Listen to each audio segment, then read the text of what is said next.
오늘 말씀의 제목은 집사직에 관하여라는 제목으로 말씀을 나누겠습니다. 우리가 계속해서 교회 안에 세 가지 직분, 목사와 장로에 대해서 들었고 오늘은 집사직에 대해서 배울 것입니다.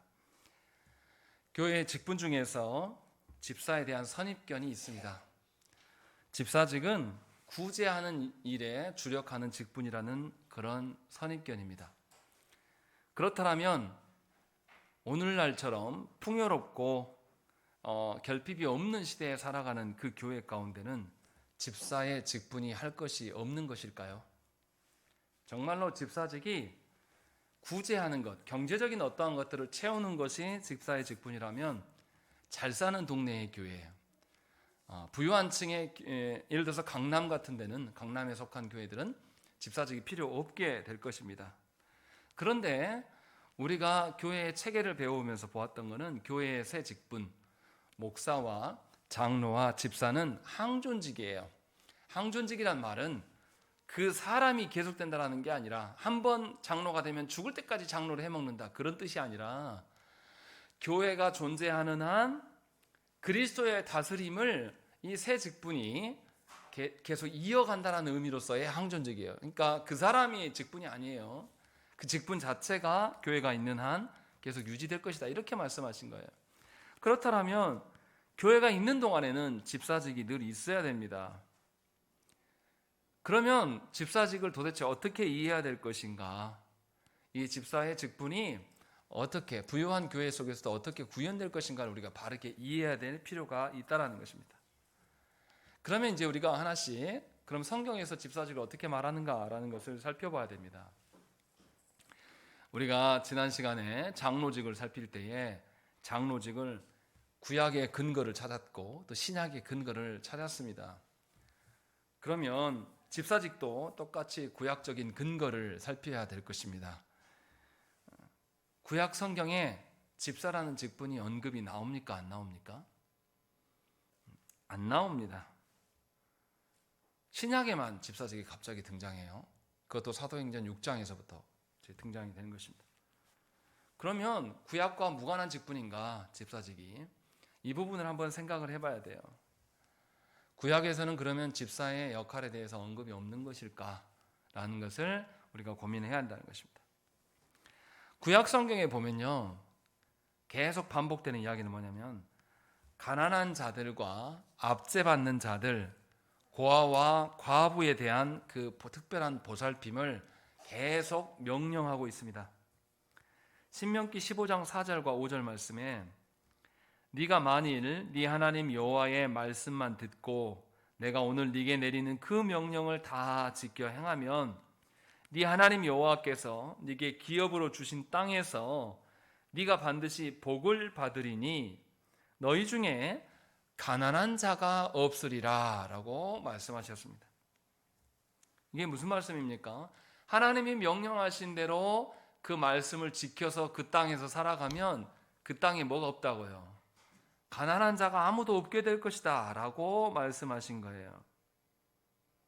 그러니까 하나님께서 이 언약 백성인 이스라엘 사회에 가난한 자가 없게 하시기 위해서 법을 주신 것이고, 그래서 한 사람도 가난한 자가 드러나면 안 된다라고 분명하게 하나님께서 말씀을 주신 겁니다.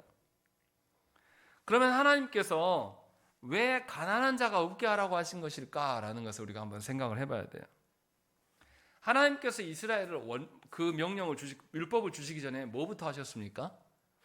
시내산에서 율법을 주시기 전에 하나님은 이스라엘에게 뭘 베푸셨습니까?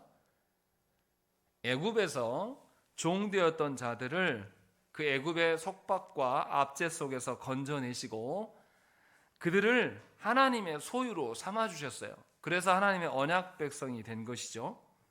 그래서 그들은 하나님으로부터 말미암아 모두가 자유하게 된 것입니다. 그래서 주님의 왕 같은 백성으로서 계속하여 모든 억압과 그런 핍박으로부터 자유롭게 된 자들이라는 것이에요. 그래서 이스라엘 공동체 안에는 하나님이 베푸신 자유함이 지속돼야 돼요. 가난이라든지 두려움이라든지 소외감 때문에 언약 백성들이 무엇인가에 눌리게 된다면 하나님께서 베푸신 참다운 구원, 그 자유로움이 그들 가운데서 사라져버리게 됩니다. 그렇기 때문에 이스라엘 사회에서 하나님은 가난한 자나 억눌린 자나 자유하지 못한 자가 존재해서는 안 된다고 말씀하셨고, 존재하게 된다면 이스라엘 전체가 하나님의 명령을 지키지 않은 결과이다라고 말씀하신 거예요. 그러니까 모든 언약 백성들에게 가난한 자를 돌봐야 될 책무가 있었다라는 것이죠. 그러니까 구약의 모든 언약 백성들은 가난이 발생되지 않도록 공동체 전체가 서로를 살피고 서로를 지켜내야 될 의무가 있었다는 것입니다.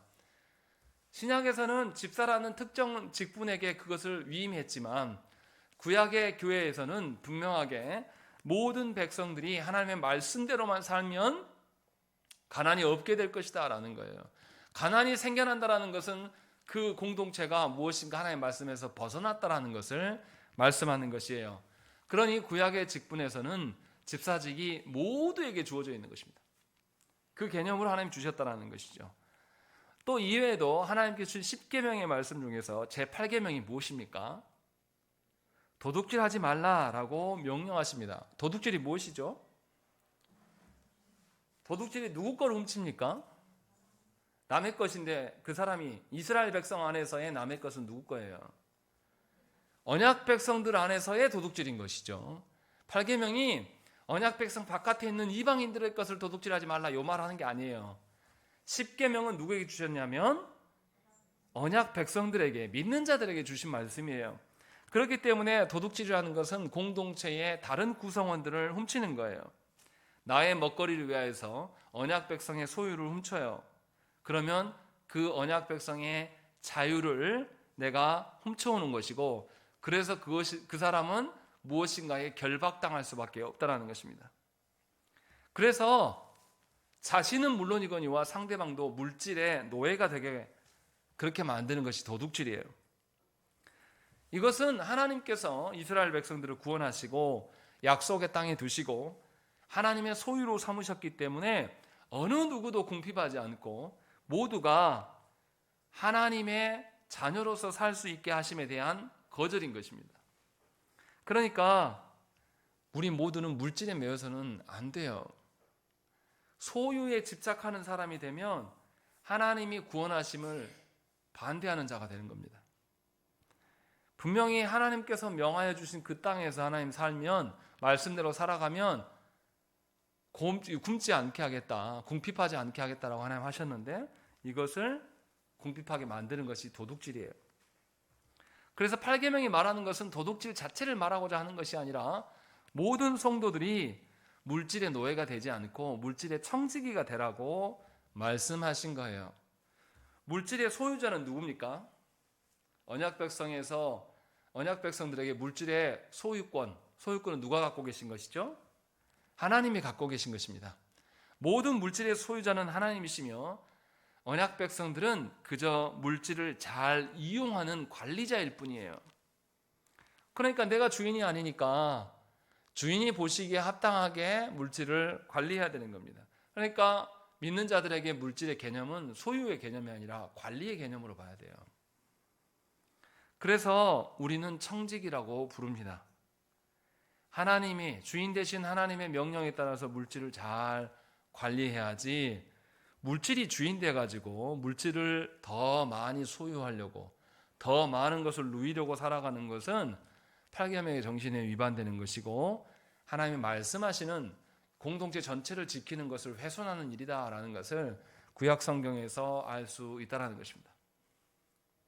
이처럼 하나님께서는 이스라엘 백성들에게 참 자유를 지속해 하시기 위하여서 친히 필요한 것들을 우리에게 공급해 주셨습니다. 만나와 메추라기를 먹이시고 물이 없을 때는 물을 주시고 또 가나안 땅에 들어가서 비를 주시는 것도 하나님이시다라는 것을 우리는 분명하게 알 수 있어요. 이렇게 주신 것은 하나님의 베푸신 구원의 자유를 나만이 아니라 모든 언약 백성들에게 통용시키기 위하여서, 지속시키기 위하여서 하나님께서 늘 공급해 주셨다는 것입니다. 그래서 우리도 우리 것이 아니기 때문에 무언가 결핍이 생기는 사람이 생기면 그들에게 우리의 물질을 지원해야 돼요. 그래서 그도 하나님이 주시는 참다운 자유, 구원의 기쁨을 누리며 살 수 있도록 협력해야 되는 것입니다. 이를 위해서 하나님께서는 실제로 법령을 마련해 주셨어요. 뭘 두셨습니까? 어떤 일정한 시기가 되면 원래 땅 주인에게 또 종되었던 자에게는 자유를 풀어주고, 그게 뭡니까? 희년, 안식년의 개념을 이스라엘 백성들에게 다 명령하셨습니다. 그래서 안식년에는 어떻게 해요? 경작하지 않아요. 그냥 자연적으로 자라도록 내비둡니다. 그 자연적으로 자라게 된 것이 내 땅에서 났어요. 그러면 내 겁니까? 아니에요. 추수할 수 없어요. 누가 먹습니까? 가난하고 고아와 과부들이 거기에서 마음껏 못 얻어도 도둑질이 아닙니다. 안식년에는. 그렇게 하나님께서 모든 자들을 살 수 있도록 기회를 허락하셨습니다. 그리고 또 이스라엘 백성들한테 어떻게 했습니까? 추수할 때도 땅에 떨어진 나달을 주우라고 했습니까? 주우지 말라고 했습니까? 내비두라고 그랬어요. 사회적 약자들이 와서 걷어갈 수 있도록. 또 추수 전체를 다 추수하라고 했습니까? 아니요, 일부를 꼭 남겨놓으라고 그랬습니다. 그리고 또 가난한 자들에게 돈을 빌려주는 것, 빌려줄 때 이자를 매기지 말라고 분명히 성경은 명령합니다. 이렇게 하나님께서는 하나님의 자녀로 삼으신 모든 자들에게 가난이라는 굴레와 속박에서 서로를 지켜줄 것들을 명령하셨고, 하나님께서 주신 자유를 누리도록 모두가 협력하라라는 것을 명령하셨습니다. 그러니까 가난한 자가 존재하는 것은 공동체 전체의 책임입니다. 그런 점에서 조국 대한민국은 하나님 앞에서 타락한 공동체예요. 계속해서 끊임없이 너무 힘겹게 살다가 모녀가 한날 자살하는 사람 뉴스들이 끊임없이 나오고 있는 거예요. 그리고 언제 죽었는지도 모르는 우리의 이웃들이 계속 뉴스에 나옵니다. 이것은 하나님께서 주신 땅을 더럽히는 것이고, 이 일에 대해서 교회가 무관심하고 있다는 증거입니다. 분명히 하나님께서는 가난한 자의 책임을 공동체 전체의 책임으로 물으시고 특정 누구에게 명령한 것이 아니었어요. 이게 구약의 개념이라는 것입니다. 이 개념을 근거로 우리가 집사직을 생각을 해야 돼요. 그러면 집사직의 책무는 누구에게 있는 것입니까? 집사 개인에게만 있는 것일까요? 아니에요. 공동체 전체의 책임이 있는 겁니다. 분명히 이 점을 우리가 유념하고 말씀을 드려야 돼요. 그러면 성경에서 말하는 가난한 자가 누구인가? 이것이 굉장히 중요합니다. 성경에서 경제적으로 궁핍한 것만을 가난이라고 말할까라는 것을 한번 생각해 봐야 됩니다. 출애굽기 22장 22절과 23절 말씀 보면, 너는 과부나 고아를 해롭게 하지 말라. 네가 만일 그들을 해롭게 함으로 그들이 내게 부르짖으면 내가 반드시 그 부르짖음을 들으리라 라고 하나님 말씀하셨어요.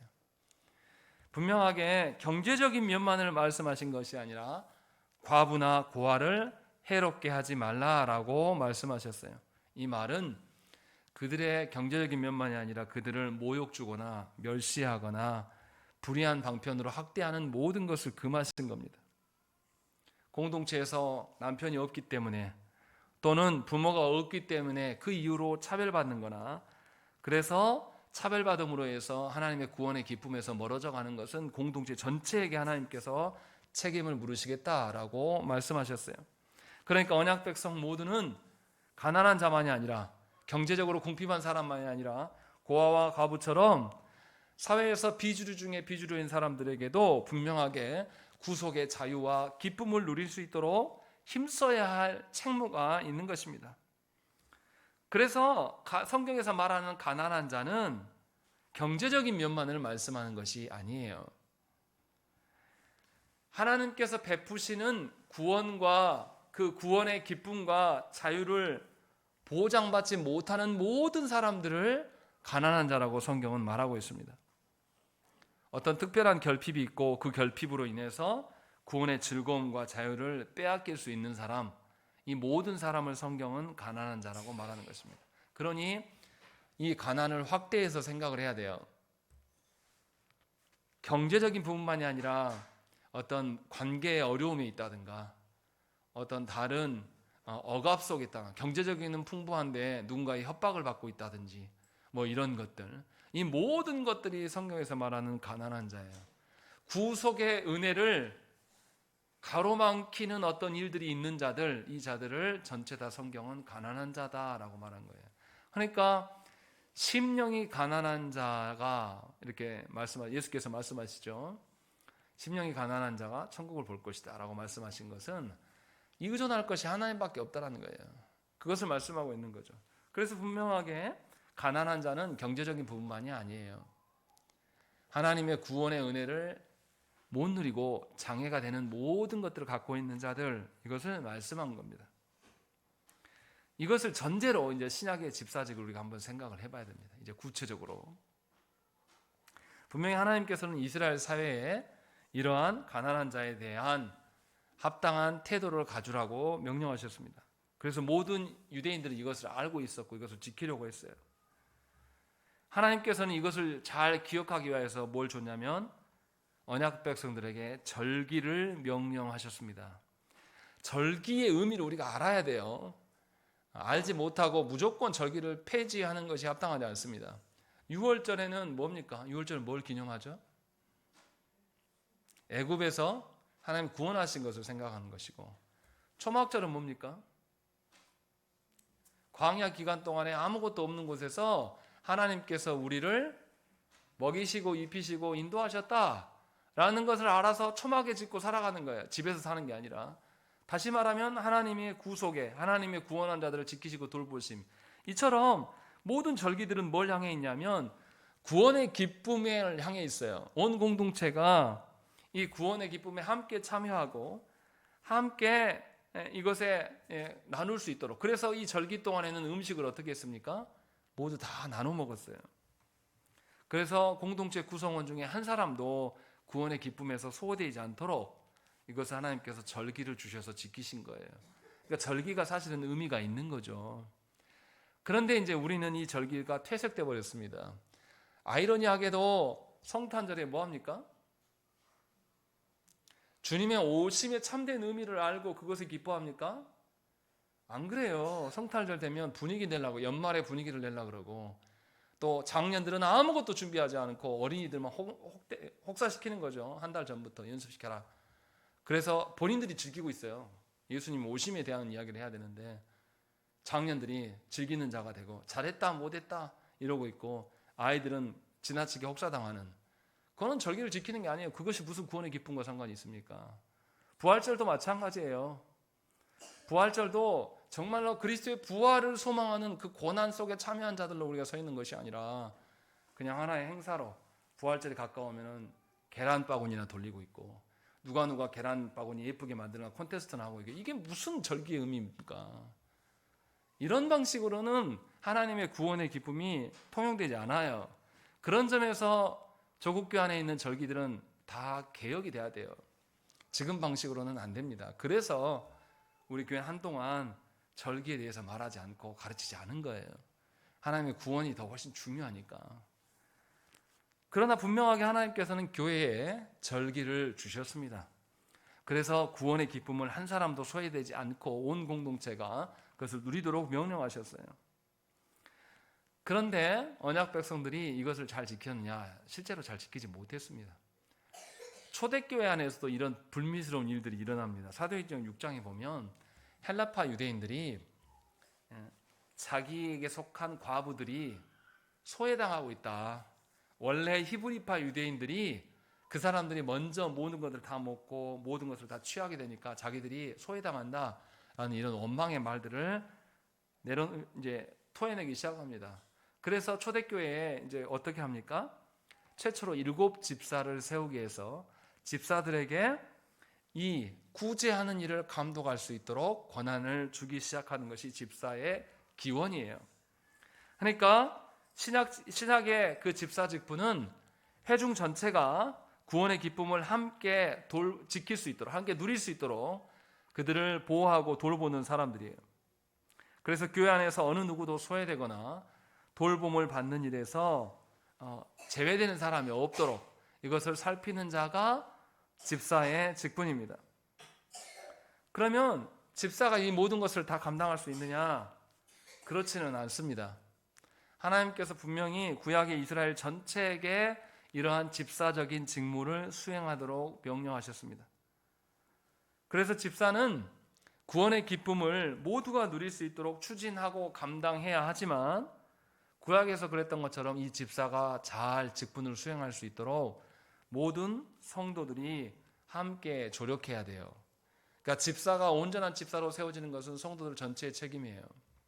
개인의 책임이 아니에요. 분명하게 구약 시대에 집사가 없었던 이유를 우리가 생각을 해보고, 그래서 신약교회의 집사의 직분은 온 공동체가 함께 세워나가야 될 직분이라는 것을 기억을 해야 한다는 것입니다. 그래서 모두가 교회 안에 구원의 기쁨에서 제외되는 일들, 어떤 연약함 때문에 쓰러지는 일들이 없도록 모든 성도가 집사가 진두지휘할 수 있도록 모든 정보나 상황들을 다 보고해서 이렇게 함께 협력해 나가야 한다는 것입니다. 그래서 이 집사 직분이 봉사적인 것을 예수님도 말씀하세요. 요한복음 13장 14절과 15절 말씀에 내가 주와 또는 선생이 되어 너희 발을 씻었으니 너희도 서로 발을 씻어주는 것이 옳으니라. 내가 너희에게 행한 것 같이 너희도 행하게 하여 본을 보였노라 라는 것입니다. 하나님이신 예수님께서도 제자들의 발을 씻기우면서 서로 발을 씻겨주는 것이 합당하다라고 말씀한 거예요. 서로에게 구원의 은혜를 누릴 수 있도록, 구원의 기쁨을 누릴 수 있도록 서로를 살피라는 거죠. 그러니까 집사 직분은 어떤 마음으로 직분을 감당해야 됩니까? 예수께서 보여주신 그 사랑을 근거로 영혼을 바라봐야 돼요. 기계적이고 의무적으로 그 일을 행하라는 것이 아니에요. 그래서 상대방에게 그리스도께서 우리 각자의 영혼에 대해서 관심을 갖고 그 우리 각자에게 구원의 기쁨을 주시기 위해서 행하셨던 것처럼 집사직도 그렇게 그리스도의 사랑으로 영혼을 사랑하는 마음으로 그 일을 감당해야 될 것이 가장 기본적인 의무입니다. 그래서 집사직분이 그리스도의 사랑을 드러내야 되는 것이죠. 그리고 실제로 이제 집사직분을 통해서 모든 성도들에게 가르침이 있어야 돼요. 모든 성도가 함께 물질에 매이지 않도록, 물질주의나 자기중심적인 그런 사고에서 벗어날 수 있도록 모든 성도가 다 물질에서 자유할 수 있는 자가 되도록 가르쳐야 됩니다. 이 말은 모든 성도의 재산이 똑같아야 한다는 말이 아니에요. 공산주의를 말하려고 하는 것이 아닙니다. 분명하게 하나님께서는 우리 각자의 소유가 다 달리 하셨고 개인의 사유 재산을 다 인정합니다. 문제는 뭐냐면 우리가 물질을 중심으로 모든 것을 사고하게 되면 우리는 물질의 노예가 되어버리는 것입니다. 그래서 집사직분은 분명하게 교회의 성도들이 물질에 매이지 않도록 힘써야 돼요. 어떻게 해야 되겠습니까? 물질이 부족한 자에게는 부족분을 교회에서 채울 수 있도록, 그래서 물질의 노예가 되지 않도록, 또 물질을 너무 많이 갖고 있는데도 더 많은 것을 소유하려고 하는 사람들에 가서 집사는 뭐 해야 돼요? 가르쳐야 됩니다. 물질에 매이지 않고 물질의 청지기가 되십시오 라고 하면서 이런 것들을 살펴야 되는 것이 집사의 일이에요. 또 어떻게 해야 됩니까? 회중 안에 궁핍의 그 문제가 해결되게 하여서 모든 회중이 그 궁핍의 해결됨을 통하여서 주님의 기쁨에 동참할 수 있도록, 꼭 내일이 아니더라도 교회 안에 그 일들이 채워지는 것을 보여야 됩니다. 실례로 우리 시찰 안에서 우리 시찰이 자랑스러운 것은 무엇이냐면, 시골에 작은 교회가 있었는데 그 교회에 시찰에서 힘을 모아서 사택을 다 리모델링 했습니다. 해줬어요. 몇 천만 원 들어 다 했습니다. 그리고 최근에 우리 교회에서 헌금했지만 교회 예배당이 사라진 교회, 지금 시찰에서 협력해서요, 우리 교회 한 거 말고도 1,300만 원을 모아서 보증금을 마련했고 이제 곧 있으면 거기 교회에 이제 월세를 얻을 겁니다. 이것을 시찰회가 감당해놨어요. 해놨어요. 그러니까 이런 일들을 계속 하게 되면 그게 꼭 우리 교회 일은 아니지만 분명하게 하나님께서 돌보시고 채우시는 것을 우리가 목도하면서 하나님께서 이끌어 가시는구나, 이것을 모두가 볼 수가 있게 되는 것입니다. 그래서 집사가 이 일을 해야 된다는 거죠, 교회 안에서. 그리고 어떻게 해야 되겠습니까? 집사가 무엇인가를 구제하는 일에서 분별력이 필요해요. 이게 무슨 말이냐면 도움만 받기를 원하고 게으르게 살아가는 사람들이 분명히 있습니다. 저도 한 3년간 부교육자 생활하면서 노숙자들 예배를 인도한 적이 있습니다.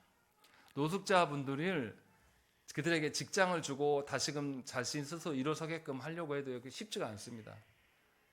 직장을 주면 조금만 돈 모아지면 잠적해요. 그 돈 다 쓰고 탕진할 때까지 안 나타납니다. 다시 노숙자의 모습으로 나와서 또 도와달라고 그래요. 이거는 빈 독에 물 붓는, 깨진 독에 물 붓는 형태가 되는 거예요. 그런 사람들에게 돕는 것은 합당하지 않아요. 분명하게 사도 바울 선생은 무슨 이야기 했습니까? 사도 바울 선생은 분명하게 일하기 싫거든 먹지도 말라고 했어요. 이렇게 해서 분명하게 게으른 자를 구제하는 것은 분명히 구분을 지어야 됩니다. 할 수 있는데 안 하면서 도움만 청하는 그런 방식은 합당한 것이 아니에요. 그러니까 교회는 무조건 퍼주는 공동체가 아니에요. 반드시 가르쳐야 됩니다. 물질에 대한 합당한 것들. 그래서 재정적으로 가난한 사람들이 아니라 다른 형태의 억압과 고통 속에 있는 사람들도 집사직이 돌보는 일을 해야 돼요. 그래서 성도들이 모두 죄의 속박에서 자유로워지고 해방되는 일들을 누릴 수 있도록 집사가 잘 살피고 보호해야 되는 것이고, 또 무슨 일이 있겠냐면 집사 혼자서 모두를 도울 수는 없어요. 그래서 마땅히 어떤 노인이 있는데 이 노인이 힘겨워해요. 그러면 그 노인들을 누가 먼저 도와야 되겠습니까? 그의 직계 가족들이 도울 수 있도록 손을 놓고 있으면 가서 권면해야 돼요. 이 일도 집사가 하는 거죠. 그리고 또 무슨 일을 해야 되냐면 교회 안에 자원이 누구누구에게 어떤 자원과 재능이 있는가를 집사가 살펴야 됩니다. 그래서 뭔가 궁핍한 자가 발생했을 때는 자원이 있는 자의 것들을 이쪽에 헌신할 수 있도록 이것들을 다 파악하고 있어야 돼요. 그러니까 집사의 직분이 얼마나 할 일이 많습니까? 그냥 어설프게 재정 헌금 들어온 거 가지고 그것만 쳐다보고 그거 관리하라는 것이 집사의 직분이 아니에요. 그런데 한국 교회는 거기에만 몰두합니다. 재정부 맡는 것이 집사의 역할이라고 착각하는 성도들이 너무 많아요. 재정부 맡는 것이 집사의 직분이 아니에요. 재정 가지고 돕는 거 누가 못해요. 그냥 앉아서 우리 얼마니까 얼마 도와주면 되겠네 그냥 하면 되거든요. 그걸 말하는 게 아니라 집사의 직분은 성도들을 다 살피면서 누가 어떤 재능이 있고 누가 어떤 부유함이 넘쳐나고 또 그 넘쳐나기 때문에 그가 소유의 물질에 종되지 않도록 그를 가르쳐가지고 하나님 나라를 보도록, 또 없는 자가 물질의 노예가 되지 않도록 또 돕는 것, 또 마땅히 자기가 할 수 있는 일인데도 깨닫지 못하고 알지 못해서 게을러서 일어나지 못하는 자에게 너 그렇게 하면 안 돼 하면서 권면해서 바로 서게 하는 것. 그래서 이 모든 것을 감당해가면서 가는 것이 집사의 직분이에요. 그러니 경제적인 구제만을 말하는 게 절대 아닙니다. 그러니까 집사의 직무가 사실은 굉장히 커요. 이것을 우리가 바르게 이해를 해야 한단 말입니다. 그래서 모든 공동체 안에서 하나님께서 베푸시는 그 구원의 기쁨을 모두가 누릴 수 있도록, 내가 게을러서 안 하는 거면은 나의 문제잖아요. 이건 누가 도와줘서 될 문제가 아니에요. 또 내가 너무 부유해서 또 다른 소유를 위해서 찾아가는 것도 이것도 하나님 원하시는 게 아니에요. 이것도 못 보는 거죠. 이런 모든 것들을 살펴야 되는 것입니다. 마지막으로 또 집사는 교회 안의 성도만이 아니라 교회 밖의 사람들도 돌아볼 줄 알아야 돼요. 그래서 집사의 직무를 바르게 수행하려고 하면 얼마나 벅차겠습니까? 그렇지 않겠습니까? 누구보다도 교회의 상황을 잘 아는 사람이 집사를 하는 거예요. 아무것도 없고 영혼에 대한 관심이 없는데 그냥 내가 회계 전공했으니까 대학교 전공이 회계예요? 경영학이요? 그러면 재정부 맡아? 이렇게 한단 말이에요, 한국교회는. 그러니까 집사들이 영혼을 세우는 일에 할 줄을 몰라요. 그리고 그것이 고차가 돼 있어가지고 노예에서도 그 시찰이나 노예에서도 정말 영혼을 살리는 일을 하는 게 아니라 돈놀이만 하고 있단 말이죠. 엄청난 큰 문제라는 거예요. 그래서 분명하게 집사직을 수행하면 영혼을 긍휼히 여기는 마음이 분명히 생길 수밖에 없고 그것을 위해서 살아가는 것이죠.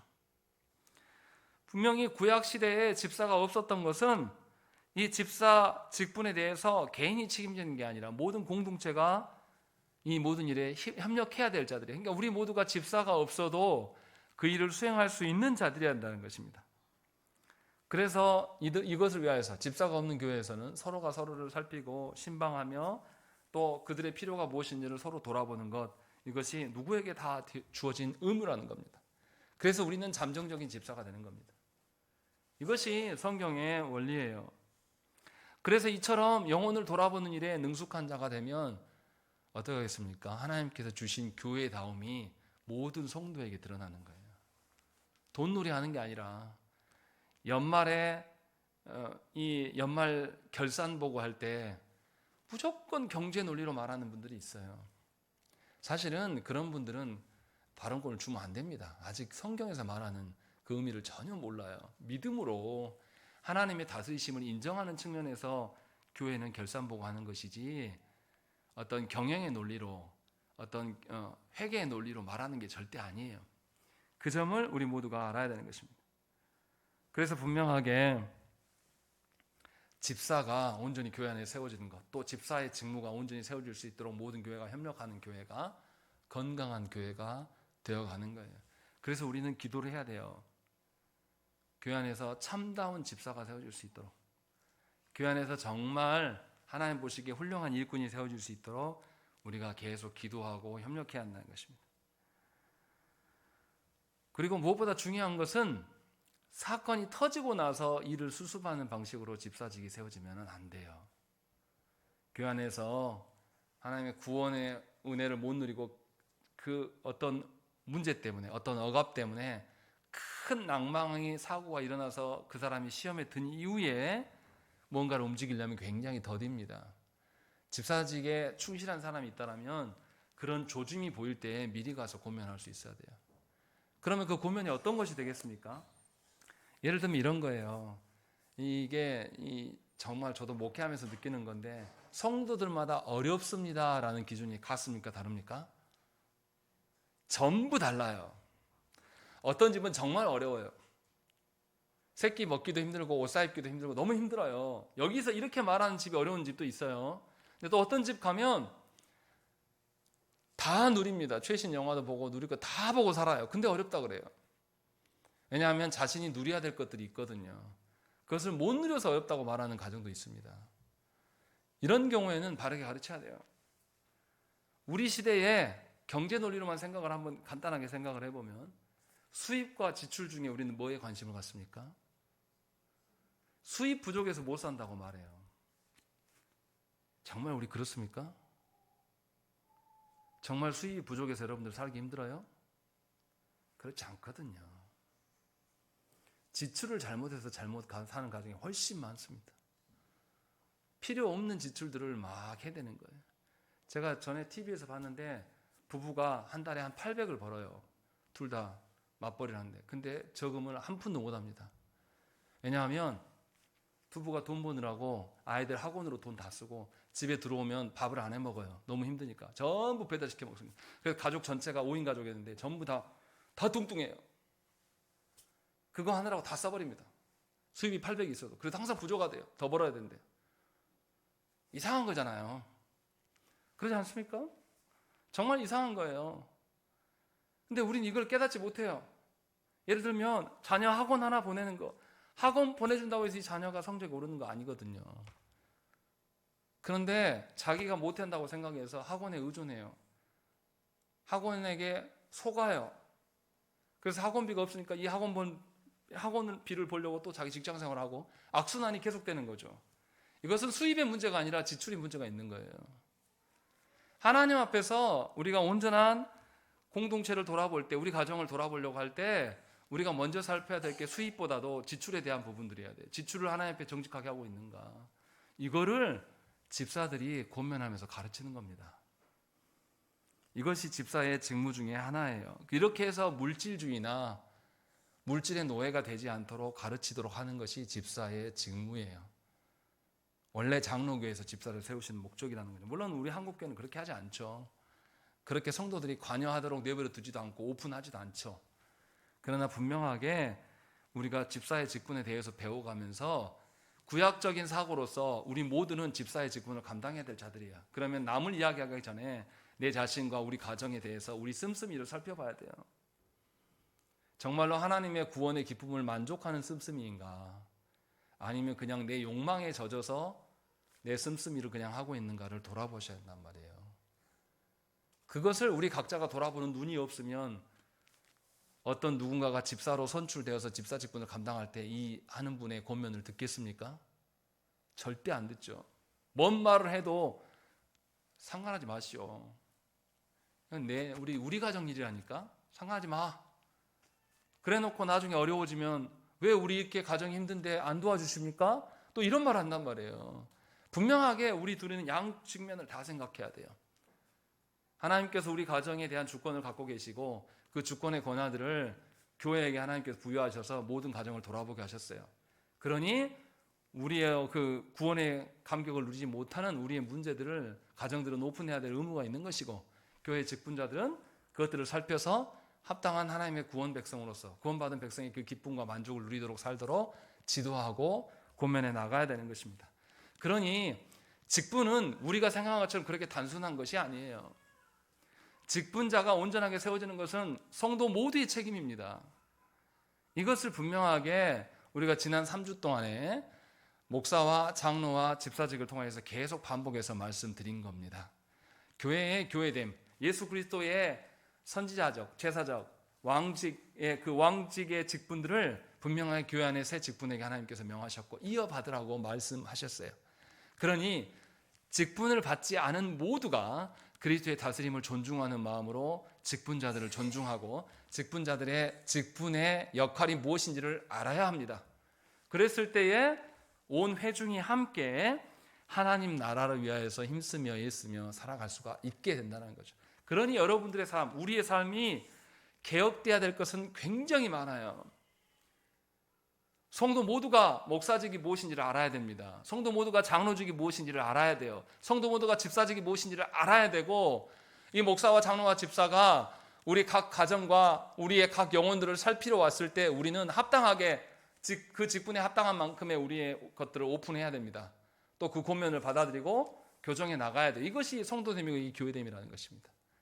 그래서 분명하게 우리가 세 차례에 걸쳐서 직분에 대한 설교를 들었지만 이것에 대해서 다시 들어보시고 우리 교회가 직분이 없기 때문에 모를 것이 아니라 직분이 없어도 그 기능은 있어야 되거든요.